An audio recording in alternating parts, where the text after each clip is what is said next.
Good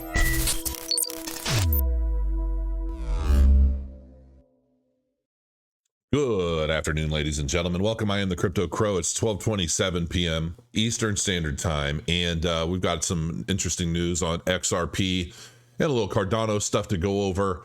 And so let's go ahead and get to it. Murder of Crows, doing well. More and more are being minted all the time, which is great. Some new functionalities coming very soon, so keep your eye out. Bitcoin still trading on a red candle on the weekly. A lot of concern. It's definitely like it's an up or down tribal war right now. There are a lot of us who think the price is going to be coming down soon, whether it's to new lows or not. And then you've got a lot of people out there that just keep trying to pump it. I mean, it's like they try to ride a wave. And, the reality is that I think there's just a lot more going on in the crypto space than meets the eye. And I do think there's a grand narrative, a grand plan as it relates to blockchain tech. And I think it's premature for any significant growth in the crypto market right now. And if anything, I'm just looking at everything as an artificial pump to try and bring the suckers in and drop everybody on their head for one big final capitulation before anything actually because I think here's what I think. I know all signs are pointing to the bear or the bottom having been hit, and maybe that is the case, and I could be absolutely wrong, but there's a feeling that I get anytime I look at anything going on in the world around me that tells me this is not done. That's all there is to it. And I don't want to feel the way I do, quite frankly. I don't want to look at this and think, we're going to get a new low. We're going to finally meet a point of true capitulation like we haven't seen yet in this bear cycle. And then maybe we go sideways and a little bit up as we get closer to the halving. And, I could be completely wrong. I am looking at a lot of what's going on in the markets on a general basis as manipulation in a lot of ways by a group of people that just simply don't want, terror in the streets to be on their books during their reign. And that's just what I think. And, call me crazy. Maybe I am. I don't know. That's just my opinion. And I'm just still absolutely undecided, and I think by the end of this month I should have a much better idea as to what's going on. You can try to trade the charts all you want, and you can try to make sense of a lot of what's going on, but I see a lot of it. I watch a lot of it, and I just think, what? That all sounds good if all of this other stuff wasn't going on, but we'll have to wait and see. Ripple has been facing a class action lawsuit since 2018 where XRP investors sued the company and its CEO, Brad Garlinghouse. In the lawsuit, the plaintiffs claim that the company sold XRP as an unregistered security and are seeking damages for the losses they suffered. Additionally, they are requesting that the court declare XRP a security. Why are they doing that? Because a lot of people that bought in on the hype of any cryptocurrency towards the peak of a market, which is what the general dumb money does, they wait to be told when to buy, they wait to be told when to sell. They just follow and they do what they're told like good little sheep across the little world. And that's what they do. They don't educate themselves. They often don't have a clue what they're buying or why or what it means or anything about the technology. They just look at an article or they see somebody on YouTube and they say, oh, that looks good. Hey, they're telling me I can make $1 million if I spend $1,000 on this right now. I'm going to go buy some and hope for the best because I'm going to get rich and I'm going to turn $1 into a million. And then they don't understand the market cycles, and then they get caught. So they're buying towards the peak. The market drops, the floor falls through, and they are like, oh, I was totally manipulated and taken advantage of, and I need to point the finger because I'm too smart for this, and it's somebody else's fault because I just, I don't have time to do any research. I don't have time to understand any of this. And so then they started pointing the finger at Brad Garlinghouse, and they say, oh, well, you're a security. And why do they do that? Because if XRP is considered a security and it is officially labeled as a security by the courts, that means that if they did sell an unregistered security, then they have a lot of liability. If it is proven that it is not a security and rather a utility of some form, then the case of all of these people who just rushed in and bought without thinking much about it, knowing anything about the market, and really just want to point blame to someone else for making it available, their case is a moot point. So they have to have XRP labeled as a security in order for them to stand a chance at winning their case. Because unfortunately, when it comes to like disclosures, trading, wash trading, basically a lot of the shadiness that's related to the crypto market, a lot of that stuff isn't necessarily illegal if it's done with utility tokens. But a security, that's a totally different ballgame, because securities are regulated and there are securities laws and there are a lot of things that you have to file and follow and be compliant with as it relates to securities law. So that's why these people are all fighting. They don't want to be accountable for anything that they've done. They want to blame that and point the finger at somebody else and say, it's your fault. And to me, this is like saying, I was really hungry, so I decided to eat dog shit. And because somebody told me that it has full of nutrients and it's going to make me full and feel really good and maybe grow 10 years younger. And then 10 years later, they're 10 years older and they come back and they say, it's their fault. Not only did I get sick from eating the dog shit, but this person told me to eat it and told me it was safe. And so I ate it. And now I'm still 10 years older and I have the stomach bug.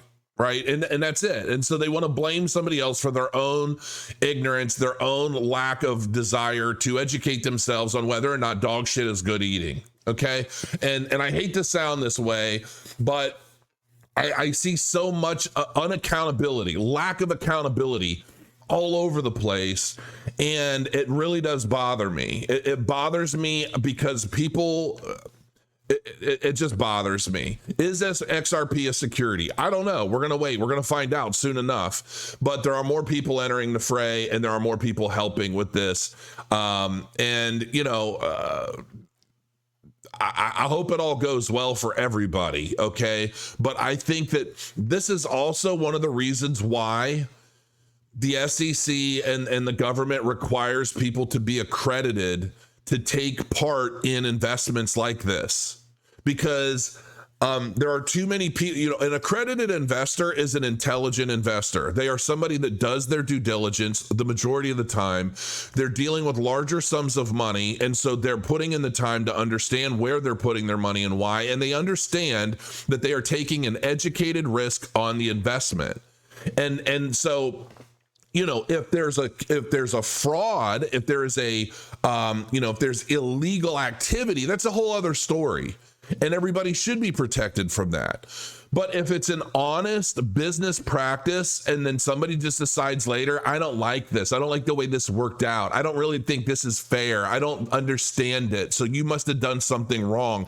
That is where, okay, that's why there are things in place to protect us from ourselves. And I've learned and I have a much better understanding as to what a lot of that stuff means and why it's in play.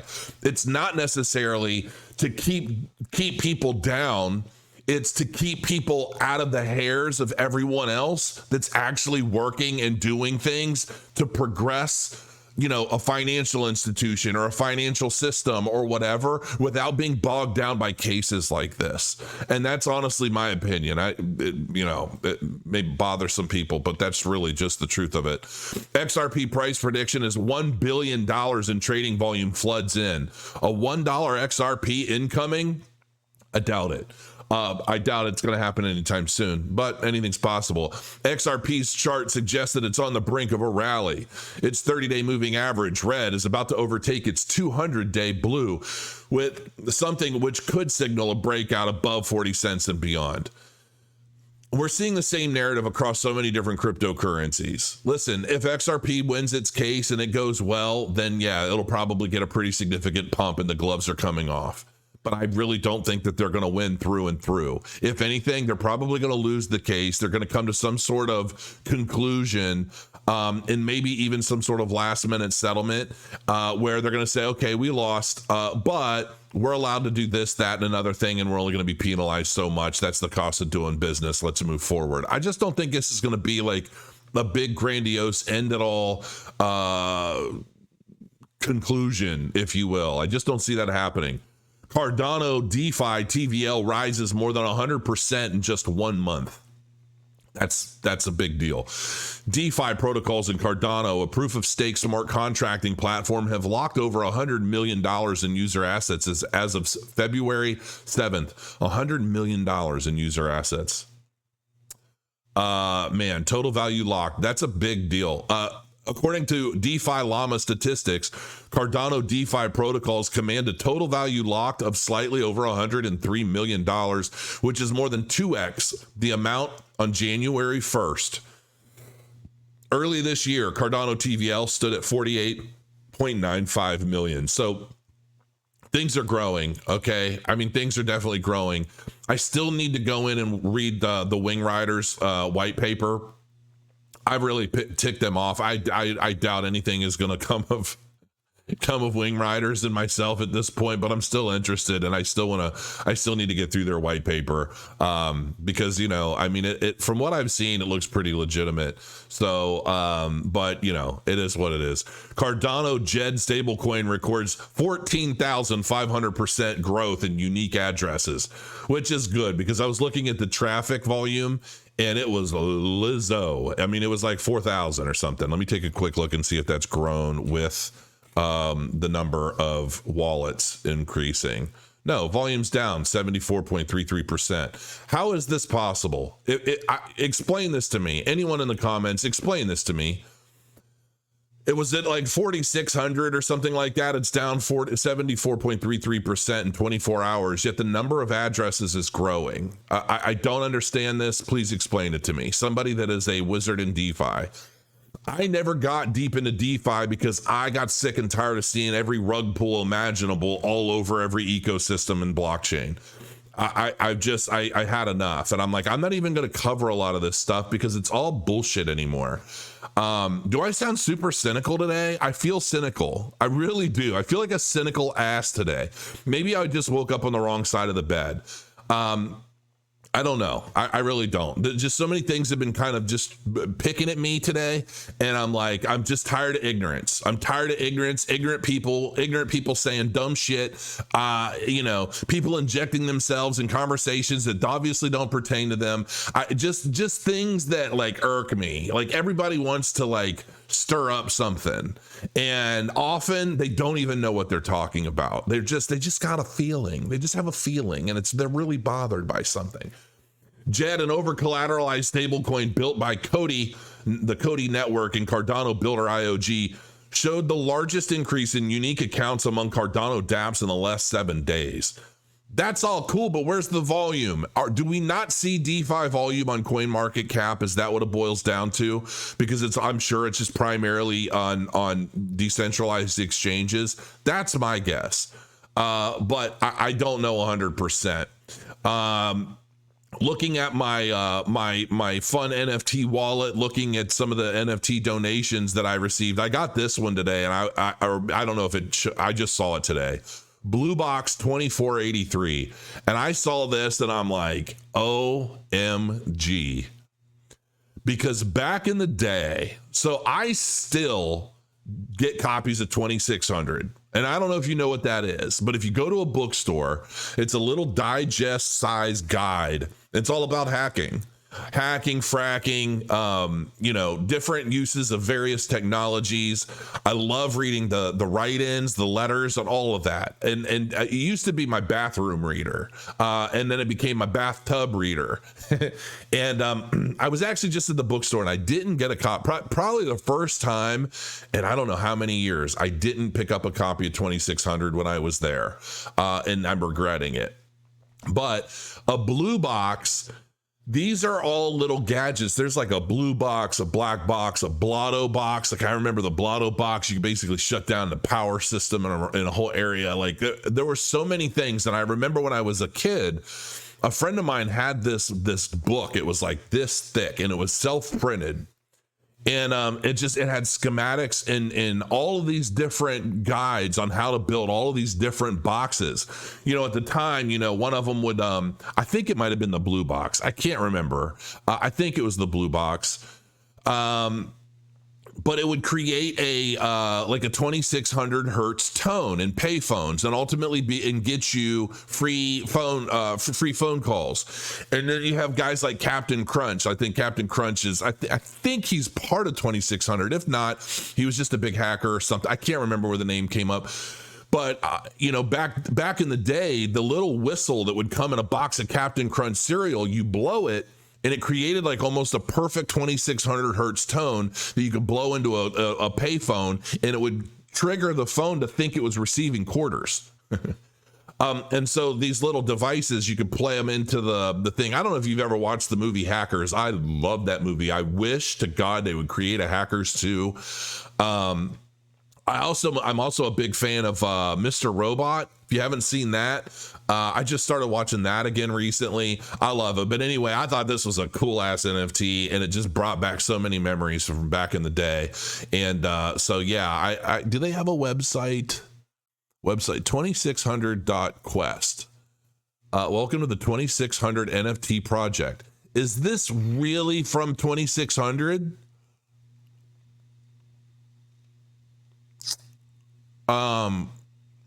2600 magazine, I'm telling you what, is like, I don't know how to explain it, but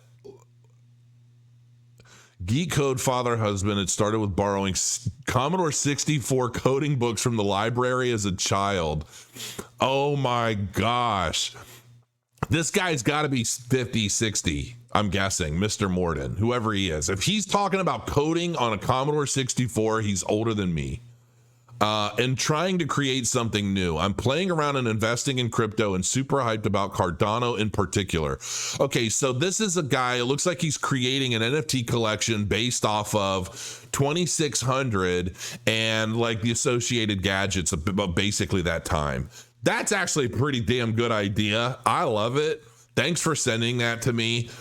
It would be even cooler if 2600 were a part of it. But it is what it is. But yeah, that's pretty cool. Thank you for that. Pretty pumped about that. That's actually really, really neat. Hopefully it picks up some steam, and hopefully this little sharing circle, if you will help you. Also, I made this comment on Twitter, and it's triggered a couple people.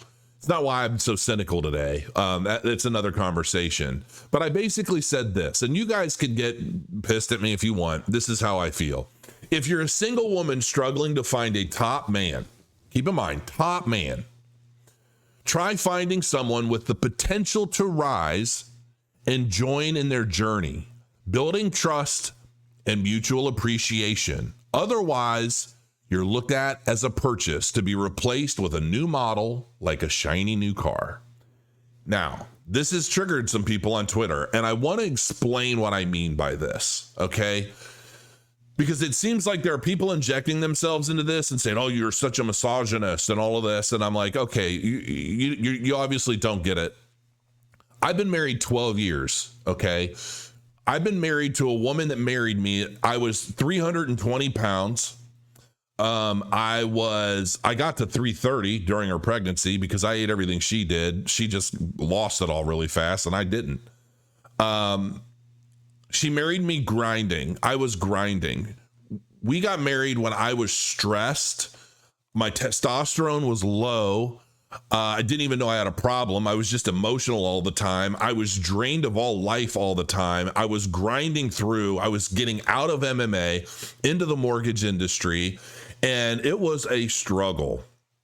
Never did she nag me. Never did she hound me. Always did she support me. Always did she provide me like the support I needed to feel secure in us so that I could focus on what I needed to do for us, for our family in the future, right? That's what I'm talking about.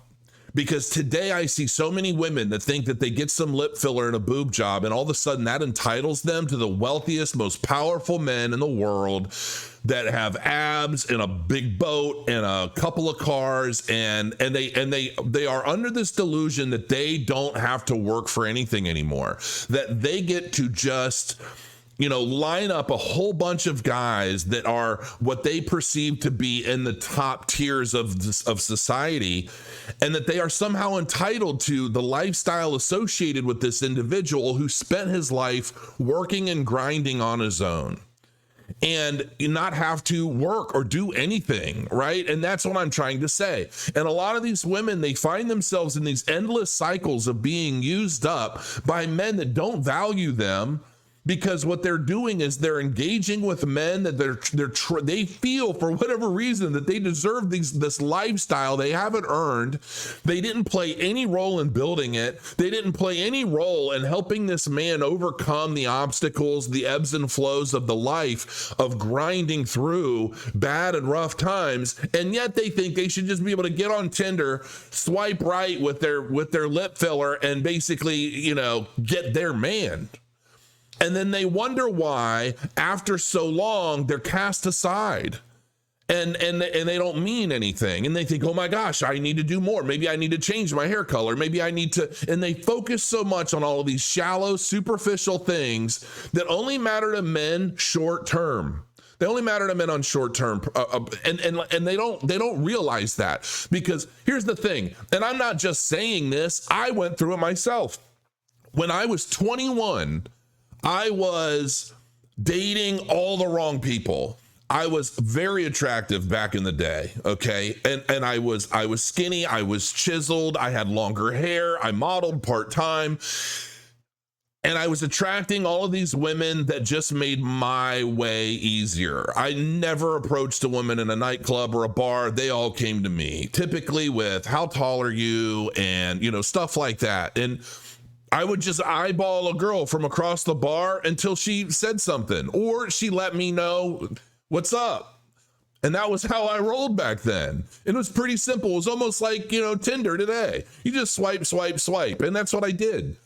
But I kept dating all of these women that, they were liars and cheaters and manipulators, and they were just bad apples. And I decided that in order for me to find the woman I was meant to be with, I needed to become a man that would be compatible with her. And at the time, I was the man that was compatible with all of what I was attracting. I was living in that world. I was bouncing in clubs. I was having my fun. But I deep down, I was always looking for love in all the wrong places. And I decided I needed to just go abstinent for a year and take a break from the world. And I did. I moved back in with mom. I basically lived in libraries. I read everything on business development, marketing, self-improvement, trying to change my thought process, trying to change who I was, because who I was at the time was not working. Now, I could have just said, oh, maybe I need to go to the gym and get bigger abs and bigger biceps and a broader chest, and maybe I'll attract a better woman. No, that's not what it's about. It was about changing me from the inside out. And it's like I was always honest. I was always motivated. I was always ambitious in the sense that I always wanted to achieve and accomplish and learn. But I was flawed. I was deeply insecure. The more attractive I was, the more insecure I was. And everything scared me. Everything was a problem. Everything was, now I'm old. I'm like gray. I'm just a big ogre. I don't give a shit anymore. Okay.